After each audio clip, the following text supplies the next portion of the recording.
అధ్యాయం కొలస్సీ 2:6-7 వచనాలను చదువు. కొలస్సీ 2వ అధ్యాయం 6-7 వచనాలను కలిసి చదువు.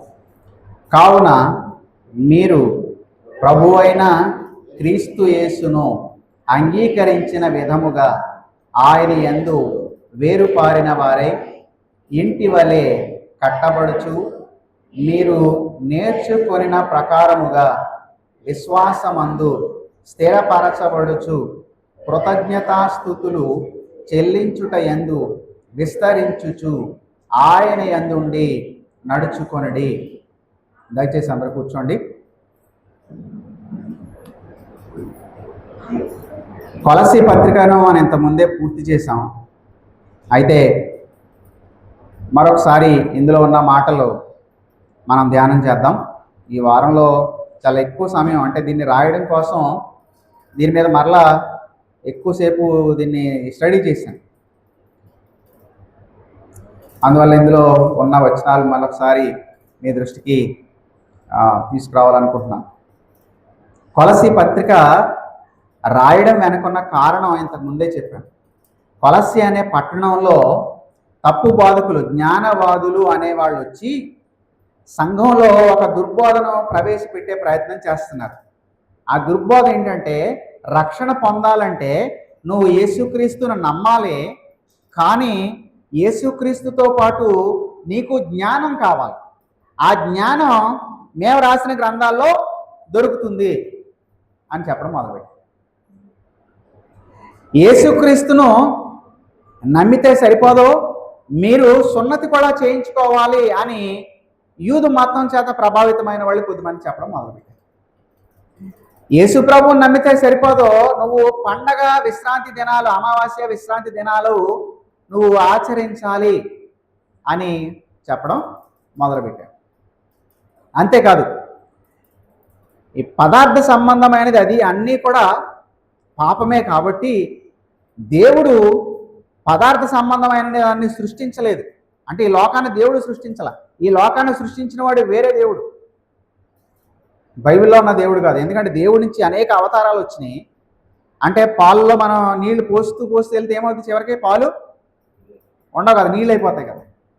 అలాగే దేవుడి నుంచి ఒక అవతారం, ఆ అవతారం నుంచి ఇంకొక అవతారం, అలాగా చివరికి వచ్చినటువంటి అవతారం దేవుడి నుంచి పూర్తిగా వేరైపోయిన అవతారంలో ఒకడు ఈ సృష్టిని చేశాడు అని చెప్పడం మొదలుపెట్టాడు. మరి శరీరంతో ఉండేవాడు, శరీరం అనేది పాపం కాబట్టి శరీరంలోకి దేవుడు రాలేడు అని చెప్పడం మొదలుపెట్టారు. ఆ విధంగా యేసుక్రీస్తు దైవత్వాన్ని కొట్టివేస్తున్నారు, యేసు ప్రభు మానవత్వాన్ని కొట్టివేస్తున్నారు. యేసు ప్రభువుతో పాటు ఈ లోక సంబంధమైన జ్ఞానం అవసరమని, సున్నతి అవసరమని, పండగ విశ్రాంతి దినాలు ఆచరించాలి అని చెప్పడం మొదలుపెట్టారు. అందుకని ఈ సంఘాన్ని స్థాపించిన ఎపఫ్రా 1000 మైళ్ళు సుమారు ప్రయాణం చేసి రోమా దేశంలో చెరసాలలో ఉన్న పౌలు గారి దగ్గరికి వెళ్తే పౌలు గారు పరిశుద్ధాత్మ ప్రేరేపణతో పత్రిక రాశారు. మొదటి అధ్యాయం అంతా కూడా యేసే సృష్టికర్త, వేరే ఎవరో కాదు, సృష్టించింది యేసుక్రీస్తే. ఆయన మాంసయుక్తమైన దేహంతో వచ్చాడు, ఆ మాంసయుక్తమైనటువంటి దేహంలోనే ఆయన మరణించాడు, తండ్రితో మనల్ని సమాధానపరిచాడు అని చెప్పాడు. తర్వాత యేసుక్రీస్తు ఎవరు అని అంటే, దైవత్వం యొక్క సర్వపరిపూర్ణత క్రీస్తునందు శరీరంగా వసిస్తున్నది అని, శరీరము అంటే పరిశుద్ధమైనదే, ఆ శరీరంలోనే 100% పాళ్ళు దైవత్వం కలిగి ఆయన వచ్చాడు అని చెప్పాడు. ఆ విధంగా యేసుక్రీస్తు మనకు అన్ని విధాలుగా చాలినవాడు. మొదటి అధ్యాయం అంతా, రెండో అధ్యాయం అంతా కూడా ఇదే స్థాపించాడు. యేసుక్రీస్తు మనకు సంపూర్ణంగా చాలినవాడు. రక్షణ పొందడానికి యేసుక్రీస్తు మాత్రమే మనకు చాలు. Jesus Christ is sufficient for all of us, for our salvation and also for sanctification. మన రక్షణ పొందడానికి, పరిశుద్ధులు అవ్వడానికి యేసుక్రీస్తు మాత్రమే మనకు సరిపోతాడు. వేరే జ్ఞానం ఏమి అక్కర్లా. ఎందుకంటే బుద్ధి జ్ఞానాల సర్వసంపదలు ఆయన ఎందే గుప్తములై ఉన్నాయి.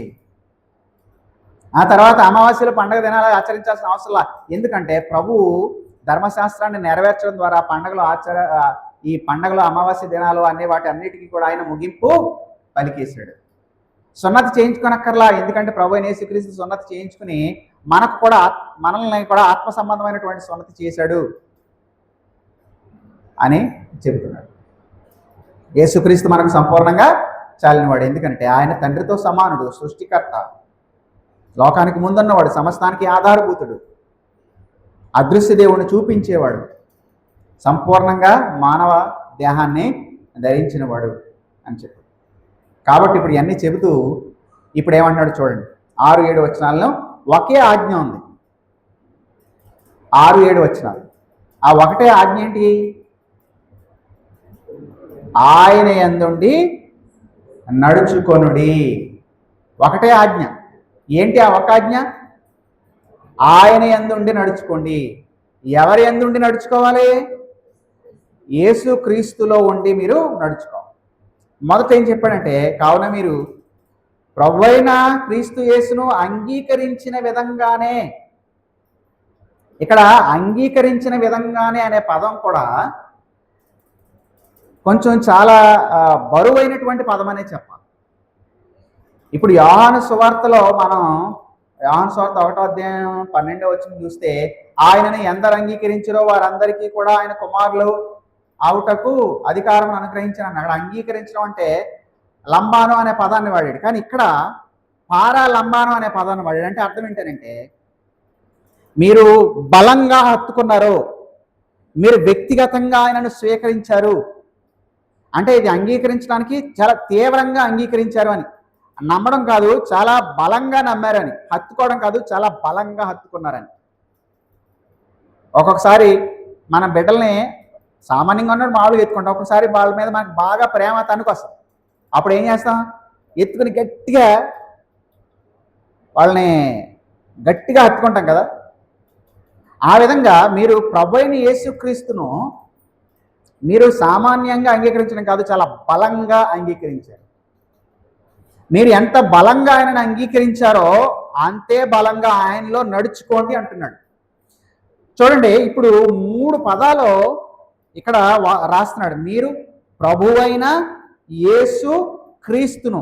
ఇదే పెద్ద సందేశం. ఇది నిజానికి ప్రకటించాలనంటే మనకు అసలు సమయం సరిపోదు. 3 పదాలు, ప్రభువైన యేసు క్రీస్తు అని. ప్రభువు అనే మాటకి అర్థం ఏంటంటే సర్వాధికారి అని అర్థం, సార్వభౌముడు అని అర్థం, లోకాన్నంతటినీ పాలించేవాడు అని అర్థం ప్రభువు అనే మాట. దేవదూతలు యేసు ప్రభు పుట్టిన సమయంలోనే దావీదు పట్టణమందు మీ కొరకు రక్షకుడు పుట్టి ఉన్నాడు, ఈయనే ప్రభు అయినా క్రీస్తు అన్నారు కదా. ప్రభువు అనే మాట అన్నారు. ఎప్పుడు ప్రభువు? ఆయన ఎప్పుడో ప్రభు అవడం కాదు, ఆయన పసిబాలుడిగా ఉన్నప్పుడే ఎవరైనా లోకాల నేలేవాడు, సర్వాధికారి ప్రభు అనే మాట కాదు. ఆయన సర్వాధికారి. 2, యేసు అంటే రక్షకుడు అని అర్థం. దేని నుంచి రక్షిస్తాడో? పాపం మూలంగా వచ్చే దేవుని మహాభయంకరమైన ఉగ్రత నుంచి రక్షించేవాడు ప్రభువు యేసు. ఇప్పుడు క్రీస్తు అంటే ఏంటి? మెస్సియా అనే పాత నిబంధన హెబ్రీ భాషలో రాయబడింది. పాత నిబంధనలో మెస్సియా అంటే ఒక రకంగా మధ్యవర్తి అనమాట. అంటే యాజకుడు మధ్యవర్తే, రాజు మధ్యవర్తే, ప్రవక్త మధ్యవర్తే, న్యాయాధిపతి మధ్యవర్తే, గొర్రెపిల్ల కూడా మధ్యవర్తిత్వం చేసేదే.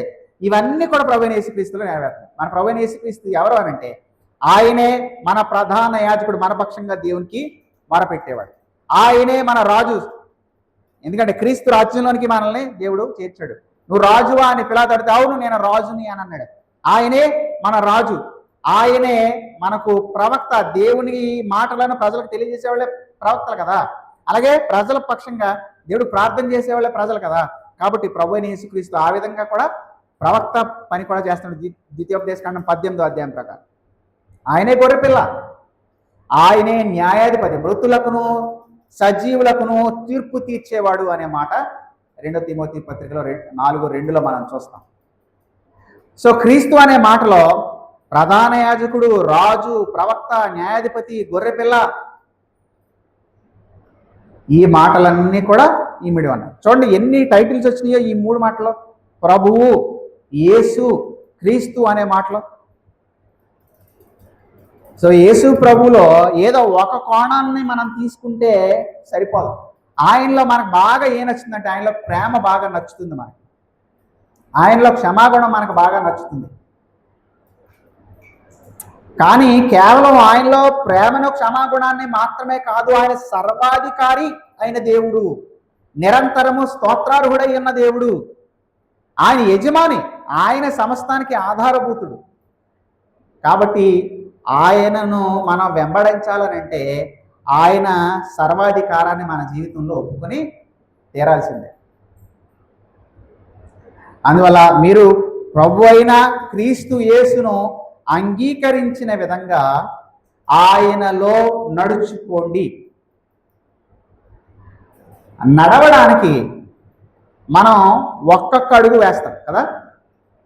సో ఇప్పుడు యేసు క్రీస్తులో ఉండి మనం ఒక్కొక్క అడుగు వేసి మన గమ్యాన్ని చేరుకున్న విధంగా ఒక్కొక్క క్షణాన్ని, ఒక్కొక్క గడియను, ఒక్కొక్క గంటను, ఒక్కొక్క రోజును యేసులో మీరు నడవాలి, నేను నడవాలి.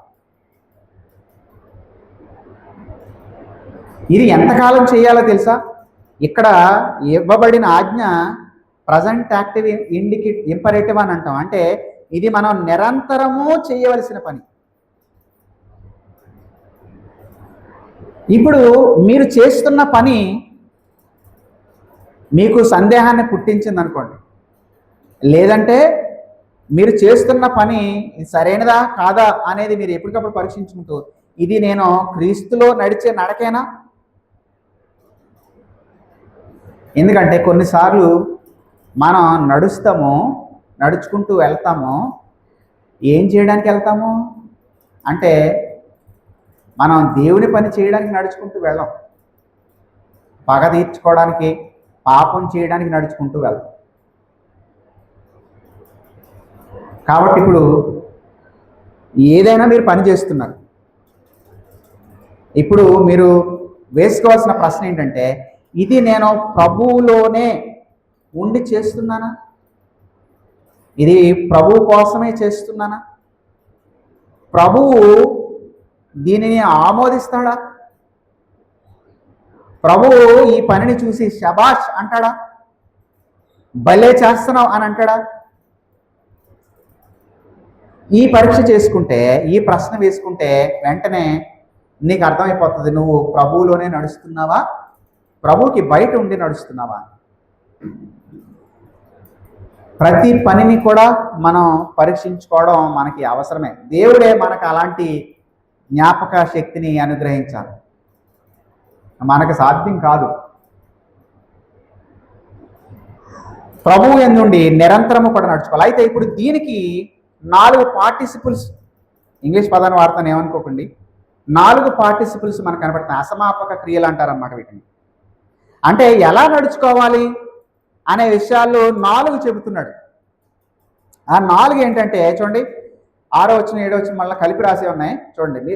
కావున మీరు ప్రభువైన యేసుక్రీస్తును అంగీకరించిన విధంగా, మొదటిది ఆయన యందు వేరుపారిన వారై నడుచుకోవాలి, మొదటిది.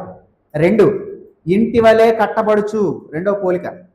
3 ఏమని చూడండి, మీరు నేర్చుకున్న ప్రకారంగా విశ్వాసమందు స్థిరపరచబడుచు, 3వది. 4వది ఏంటి, కృతజ్ఞతాస్తుతులు చెల్లించుటయందు విస్తరించుచు. ఇప్పుడు ఈ ఆయనలో నడుచుకోండి, నిరంతరం నడుచుకోండి అనే మాటలను ఈ 4 కూడా వివరిస్తా ఉన్నాయి అన్నమాట. మొదటిది ఏంటంటే, మీరు వేరు పారిన వారే అన్నాడు. ఆయన యందు వేరు పారిన వారే అన్నాడు. నిజానికి ఇది గతించిపోయిన కాలంలో ఉంది, ఇది అయిపోయింది, ఇది దేవుడే చేశాడు. మనము ఒకప్పుడు క్రీస్తుకు బయట పెరుగుతున్నటువంటి అడవి మొక్కల లాంటి వాళ్ళు.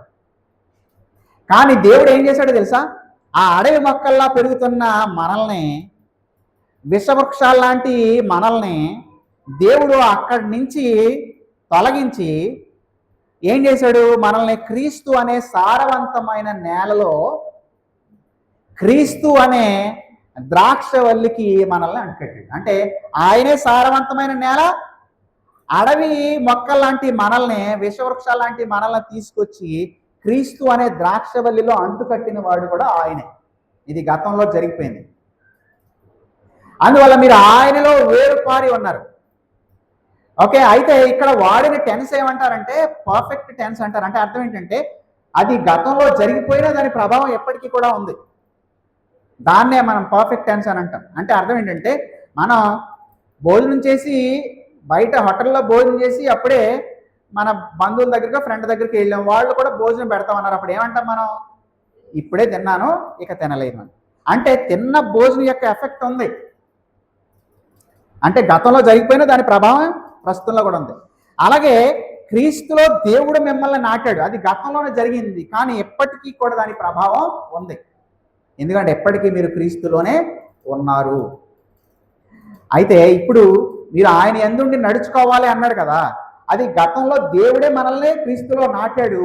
అయితే ఇప్పుడు మన బాధ్యత కూడా ఉంది. ఆయనలో ఎలా నడుచుకోవాలంటే ఇంకా ఇంకా మన వేర్లు లోతుల్లోనికి, ఆయన లోతుల్లోనికి మనం చొచ్చుకొని పోయేలాగా చేయాలి. ఆయన క్రీస్తు సారవంతమైన నేల. ఆ నేలలో మనం ఎంత లోతుకు చొచ్చుకుని వెళితే మనం అంతగా బలపడతాం. అందువల్ల మీరు ఆయనలో నడుచుకోవాలనంటే ఆయనలో వేరు పారుకుని ఉండాలి. ఆయనలో వేరు పారుకుని ఉండడం అనేది ఎలా సాధ్యమవుతుంది? ఆయన గురించిన సత్యాలు మీరు పదే పదే తెలుసుకుని దానిని ధ్యానం చేసి, వ్యక్తిగతంగా ధ్యానం చేసి దాన్ని సొంతం చేసుకోవడం ద్వారా మీ వేర్లు ఆయనలో ఇంకా బలంగా మీరు చొచ్చుకునేలాగా చేస్తారు. సో ఆయనలో నడుచుకోవడం ఎలాగో అంటే మొదటిది ఆయన ఎందుకు వేరు పారుకుని, ఇది గతంలో గడిచిపోయింది. రెండోది చూడండి, ఇంటి వలె కట్టబడుచు.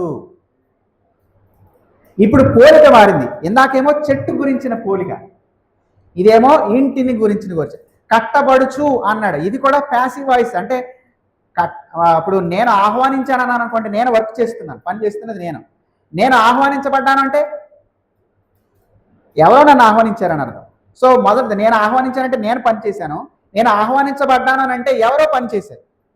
ఇప్పుడు నేను కడుతున్నాను ఇల్లు అన్నాను అనుకోండి, నేను పని చేస్తున్నట్టు. నేను కట్టబడుతున్నాను అంటే వేరే వాళ్ళు నన్ను కడుతున్నారని. చూడండి, ఇంటి వలె మీరు కట్టబడుచు అని అన్నాడు. అంటే పునాది ఇక్కడ ఎవరో ప్రభువైన యేసుక్రీస్తే. అయితే మనం ఎవరు అంటే ప్రాణం ఉన్న రాళ్ళం అన్నమాట. సజీవమైన రాళ్ళు అని బైబిల్ అంది, లివింగ్ స్టోన్ అని. కాబట్టి దేవుడు మనల్ని, సజీవమైనటువంటి రాళ్ళమైన మనల్ని క్రీస్తు అనే ఆ పునాది మీద, ఆ బండ మీద ఆయనే ముఖ్యమైన మూలరాయిగా ఉన్నప్పుడు ఆయనే మనల్ని కడుతూ ఉన్నాడు. అది ఇంకా జరుగుతూనే ఉంది. ఆయన కడుతూ ఉన్నాడు మిమ్మల్ని. మీరు ఎందుకు ఆయనలో నడుచుకోవాలి? ఎలా ఆయనలో నడుచుకోవాలంటే ఆయన దేవుడు మిమ్మల్ని క్రీస్తు అనే బండ మీద, పునాది మీద కడుతూ ఉన్నాడు. కాబట్టి ఇప్పుడు మీరు కూడా ఏం చేయాలి? మిమ్మల్ని చక్కగా చెక్కడానికి, సరైన స్థానంలో మిమ్మల్ని పెట్టడానికి మీరు కూడా ఆయనను అనుమతించాలి. ఎందుకంటే కట్టేటప్పుడు మీరు గమనించారనుకోండి, ఆ ప్లేస్కి తగిన విధంగా, ఆ క్రమానికి తగిన విధంగా ఆ ఇటుకలు పెట్టాలి. కొన్నిసార్లు కొద్ది ప్లేసే ఉంటుంది, ఎంత ప్లేసే ఉంటుంది, అక్కడ ఎక్కువ సిమెంట్ పెట్టడానికి ఉండదు. అందుకని ఏం చేస్తాడు? తాపి మేస్త్రి ఆ తాపి తీసుకుని, ఇటుకని తీసుకుని దాన్ని సగానికి విరగొట్టి అమ్మక పెడతాడు. అందులో ఒక లైన్ ప్రకారం గోడ కట్టుకుంటూ వెళ్తాడు. ఇప్పుడు మీరు సజీవమైన రాళ్ళు, మిమ్మల్ని కడుతున్నవాడు దేవుడు.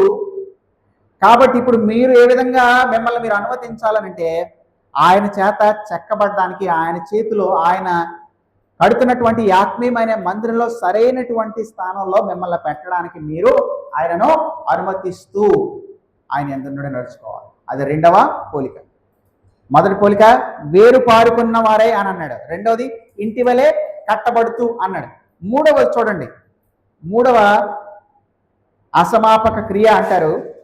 మూడవ పార్టిసిపుల్ ఏంటంటే మీరు నేర్చుకొనిన ప్రకారముగా విశ్వాసమందు స్థిరపరచబడుచు. విశ్వాసము ద్వారా స్థిరపరచబడుచు అంటే ఇల్లు కట్టడం మొదలుపెట్టాము, గోడ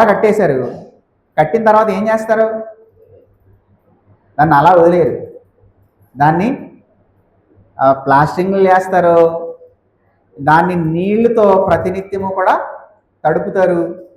ఇది పూర్తయ్యే వరకు కూడా దాన్ని అది గట్టిపడాలంటే ఏం చేయాలి? తడుపుతూ ఉండాలి కదా. సో ఇప్పుడు ఆ విధంగా మీరు ఇంటి వల్లే దేవుడు మిమ్మల్ని కడుతున్నాడు. సజీవమైన రాళ్ళైన మనల్ని ఆత్మీయమైన మందిరంగా కడుతున్నాడు. ఇప్పుడు విశ్వాసం ద్వారా ఏం చేయాలి? ఇప్పుడు విశ్వాసంలో మీరు స్థిరపరచబడుతూ ఉండాలన్నమాట. ఓకే, నాలుగవ పోలిక ఏంటి? నాలుగవ విధానం ఏంటి? మీరు ఎలా నడుచుకోవాలి అని అంటున్నాడు అంటే, కృతజ్ఞతాస్థుతులు చెల్లించుట యందు విస్తరించుచు. అంటే ఈ పోలిక ఎలాంటిదంటే, ఒక పాత్ర ఉంది, ఆ పాత్రలో మనం ఏదైనా పోస్తున్నాం అనుకోండి, ఒక ద్రాక్షారసం లాంటిదే పోస్తున్నాం. ఓకే, మనం అలా పోస్తున్నప్పుడు అలా పోస్తూనే వెళితే ఏం జరుగుతుంది? అది పొంగి పొర్లుతుంది కదా. ఎలీషా అద్భుతం చేశాడు. ఎలీషా చేసిన అద్భుతం ఏంటంటే, ఒక ప్రవక్త భార్య వచ్చి అప్పు చేసిన వాడు నా బిడ్డలిద్దరినీ కూడా బానిసలుగా తీసుకెళ్ళిపోతానంటున్నాడు అని అన్నప్పుడు, నువ్వు నీ చుట్టుపక్కల ఉన్న వ్యక్తుల ఇళ్ళకి వెళ్ళి ఎన్ని పాత్రలు ఉంటే అన్ని పాత్రలు తెచ్చుకో అని చెప్పాను. సో నీ ఇంట్లో ఉన్న కొద్ది ఆయిల్ ఏం జరుగుతుంది అంటే అది పొంగి పొర్లుతుంది. అన్ని పాత్రలు నిండిపోయినాయి, ఇంకా ఎవరి దగ్గర నుంచి తేవడానికి ఏ పాత్రలు కూడా లేవు. సో ఆ విధంగా వాళ్ళ అప్పు తీరింది, వాళ్ళ బ్రతకడానికి అవసరమైన ధన సహాయం అందింది. సో ఇక్కడ నేను తీసుకోవాల్సిన ఒక ఉదాహరణ ఏంటంటే, నేను ఎందుకు ఈ మాట చెప్తానంటే, మీరు కృతజ్ఞతాస్థుతులు చెల్లించుట ఎందుకు విస్తరించాలంటే, మీ హృదయంలో కృతజ్ఞతాస్థుతులు అనేవి ఏంటంటే, ఒక పాత్ర నిండి పొంగి పొర్లిన విధంగా కృతజ్ఞతాస్థుతులు అనేది మీ జీవితంలో నుంచి పొంగి పొరలాలి. మీరు ఆయన యందు నడుచుకోవడం ఎలా అనేదాన్ని నేను చెప్తున్నాను. ఎలా అంటే, కృతజ్ఞతాస్థుతులు చెల్లించడంలో పొంగి పొరలాలి. కృతజ్ఞతాస్థుతులు చెల్లించకపోవడం వల్లనే దేవుడు శిక్షకు అప్పగించాడని రామపత్రిక 1వ అధ్యాయంలో గత వారం మనం చూసాం. దేవుణ్ణి దేవుడుగాను మహిమపరచలేదు, అలాగే కృతజ్ఞతాస్థుతులు కూడా చెల్లించలేదు. అంటే దేవుడు చేసిన మేళ్ల నిమిత్తం, ప్రతి చిన్న మేలు నిమిత్తం కూడా మనం దేవుడికి థ్యాంక్స్ చెప్పవలసిన వాళ్ళమై ఉన్నాం. థామస్ వాట్సన్ అనే భక్తుడు ఉండేవాడు. ఆయన రాసిన బైబిల్కి ఆయన రాసిన వ్యాఖ్యానం చాలా ఆత్మీయంగా ఉంటుంది ఇంగ్లీష్లో. థామస్ వాట్సన్ అనే భక్తుడు ఒకరోజు ఇంటికి నడుచుకుంటూ వెళ్తున్నప్పుడు ఒక దొంగోడు వచ్చి ఆయన దగ్గర ఉన్న డబ్బులు, ఆయన బెదిరించి ఆయన దగ్గర ఉన్న డబ్బులన్నీ కూడా దొంగిలించుకుని వెళ్ళిపోయాడు. అప్పుడు అతను థామస్ వాట్సన్ అనే భక్తుడు, నేను దేవునికి 4 కారణాలను బట్టి నేను కృతజ్ఞతాస్థుతులు చెల్లిస్తున్నాను అన్నాడు.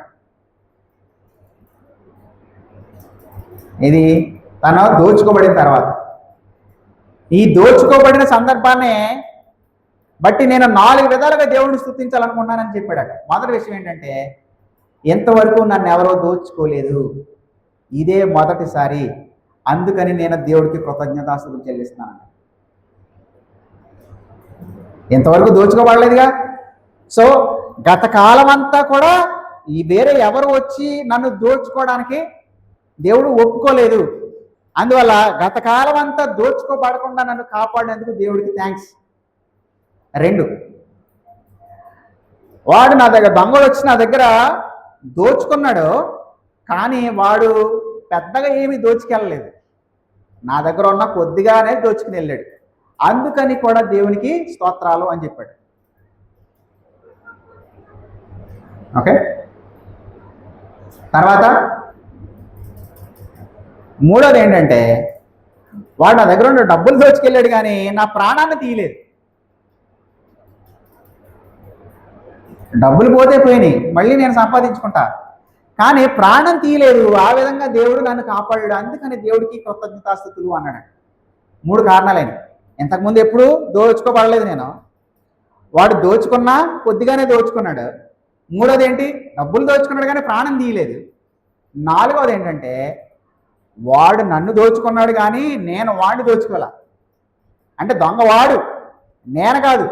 అందుకనే దేవునికి కృతజ్ఞతాస్తుతులు అన్నాడు. మనం దేవునికి కృతజ్ఞతాస్తుతులు ఎప్పుడు చెప్తాం?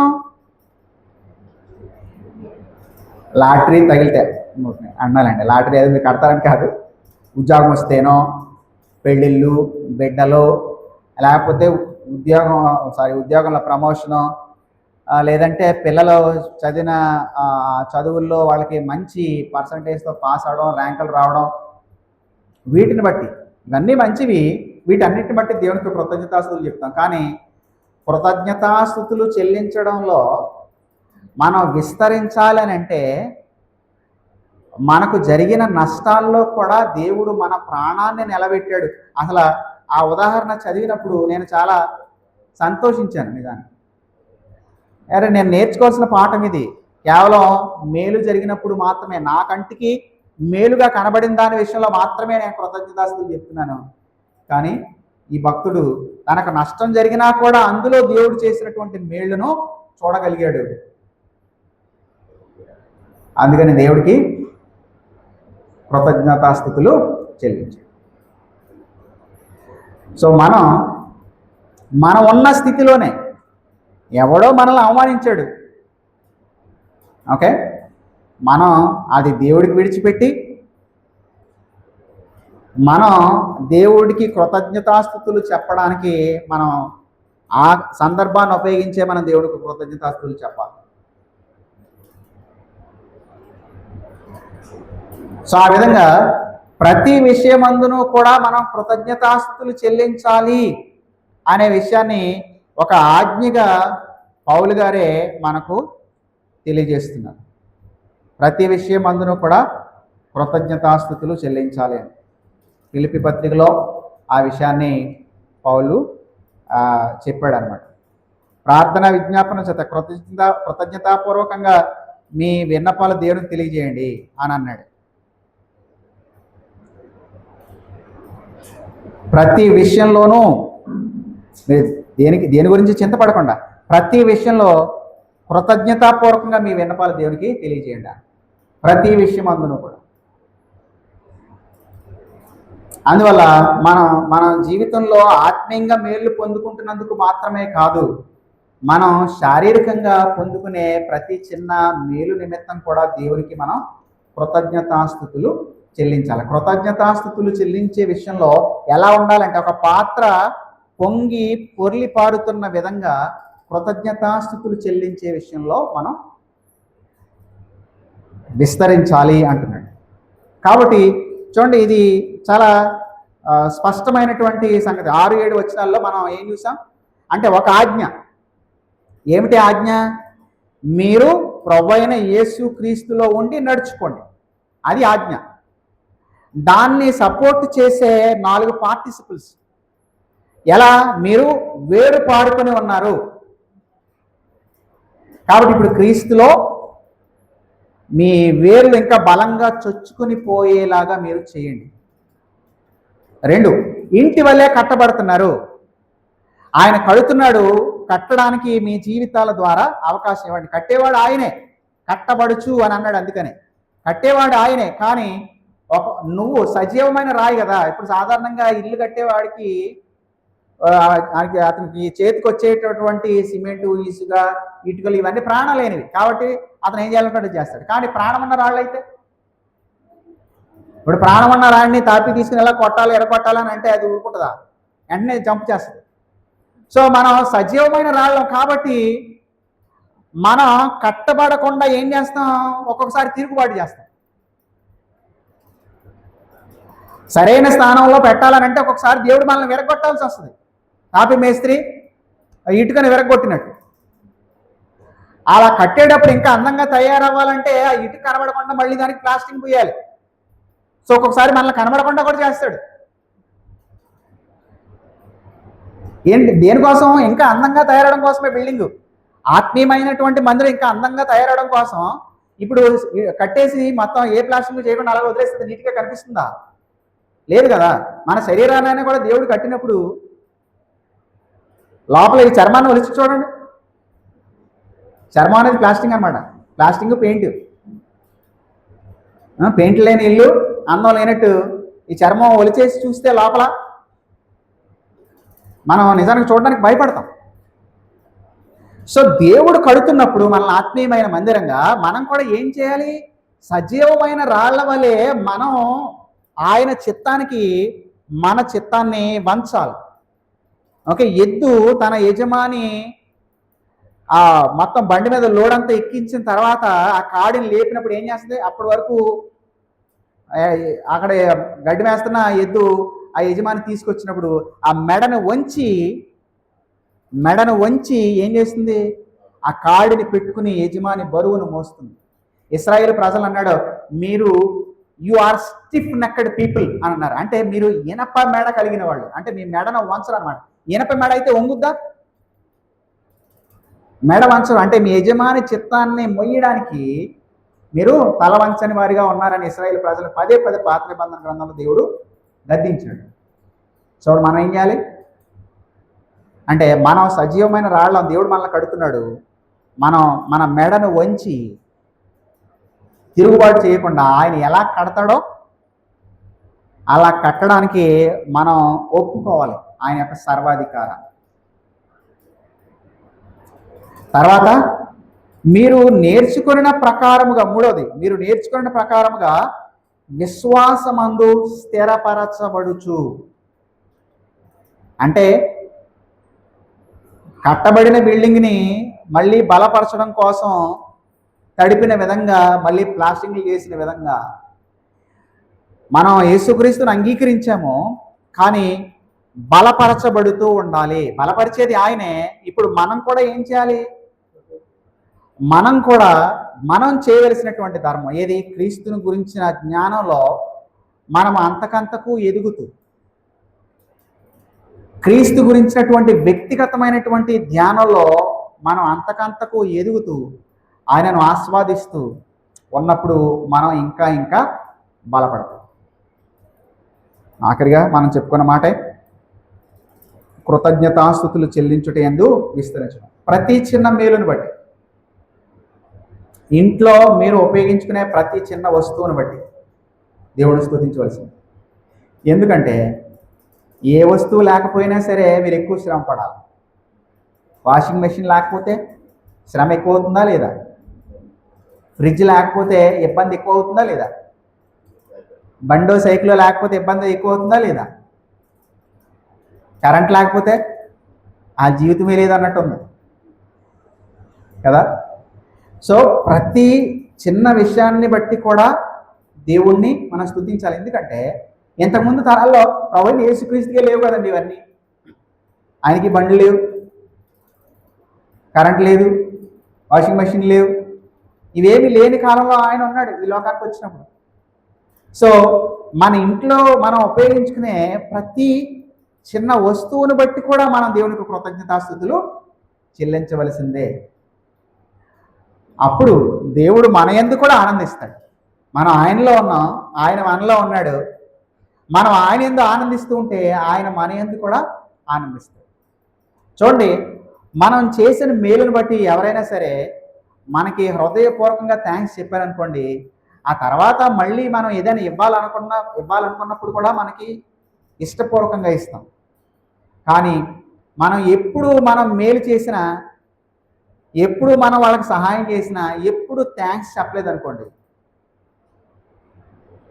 తీసుకుని రయ్యమని ఇంట్లోకి పరిగెత్తేయడమే తప్ప,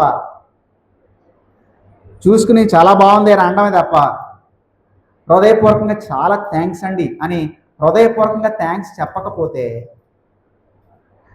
ఏంటో మనం చేస్తాం, కానీ ఎప్పుడు వాళ్ళు థ్యాంక్స్ చెప్పరు అని అన్నప్పుడు మనకు బాధ కలుగుతుంది. ఇక తర్వాత మనం అంత హృదయపూర్వకంగా చేయలేము. దేవుడు చేసే ప్రతి మేలును బట్టి మనం కృతజ్ఞతాస్తుతులు చెల్లించుటలో మనం విస్తరిస్తున్నప్పుడు దేవుడు మన యందు కూడా ఆనందిస్తాడు. ఆ విధంగా మనము ఆయనలో ఉండి నిరంతరము నడుచుకుందాం. ప్రభువైన యేసుక్రీస్తే మనకు అలా నడుచుకోవడానికి సహాయం చేయగలరు. ప్రార్థన.